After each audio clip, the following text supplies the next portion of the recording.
নোয়াখালীর দ্বীপ উপজেলা হাতিয়ার চরগাছিয়ার বার আউলিয়া সমাজের বাসিন্দা আলাউদ্দিন গত বছরের মে মাসে প্রসব ব্যথা ওঠে তার স্ত্রী লাকি বেগমের। একটি কন্যা সন্তান প্রসবের পর বিনা চিকিৎসায় অতিরিক্ত রক্তক্ষরণে মারা যান তার স্ত্রী।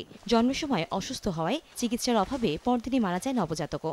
রকমারি ডিসকাউন্টের উপরে শুধুমাত্র নগদ দিয়ে পেমেন্ট করলেই পাবেন আরো 21% ক্যাশব্যাক। এখানে যদি ডাক্তার থাকতো বা একটা হসপিটাল থাকলে তাহলে আমাদের জন্য অনেক উপকার হইতো, আমরা আর কষ্ট করার লাগে না। এখন তো মা বোনেরা ডেলিভারি হইলে কেউ মারা যায়।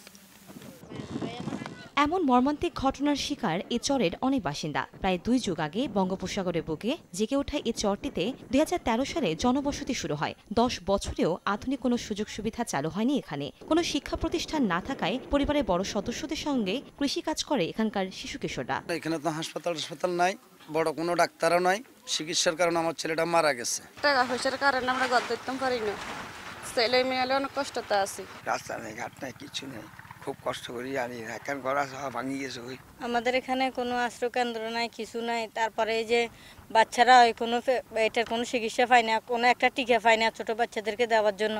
বাচ্চাগুলো ওইতের সময় অত না মা মারা যান না, বাচ্চা মারা যান। স্কুল নাই মানে আমরা পড়তে পারি না, এখন আমরা মুরব্বীর সাথে কাজ করি মারে। তবে জেলা প্রশাসকের দাবি আশ্রয়ণ কেন্দ্র শিক্ষা প্রতিষ্ঠান সহ প্রয়োজনীয় স্থাপনা নির্মাণে কাজ করা হচ্ছে। বাড়ির কথাও আমরা চিন্তা করেছি, সেখানে যদি করা যায় আমাদের ওইখানে স্যাটেলাইট ক্লিনিক করে যদি চিকিৎসা সেবা দেওয়া যেতে পারে, এবং এখানে ঘূর্ণিঝড়ের সময় বা ঝড়ের সময় এখানে আমরা আশ্রয়ণ কেন্দ্র একটা সাইক্লোন সেন্টার এটা করা যায় কিনা এটা আমরা চিন্তা ভাবনা করেছি। এছাড়া চরগাছিয়াকে একটি ইউনিয়ন করার বিষয়ে ইতিমধ্যে মন্ত্রণালয়ে কাগজপত্র পাঠানো হয়েছে বলে জানান স্থানীয় জনপ্রতিনিধি। ইউনিয়ন পর্যায়ে আমরা এই পেপারসগুলো আমরা মন্ত্রণালয়ে জমা দিয়েছি।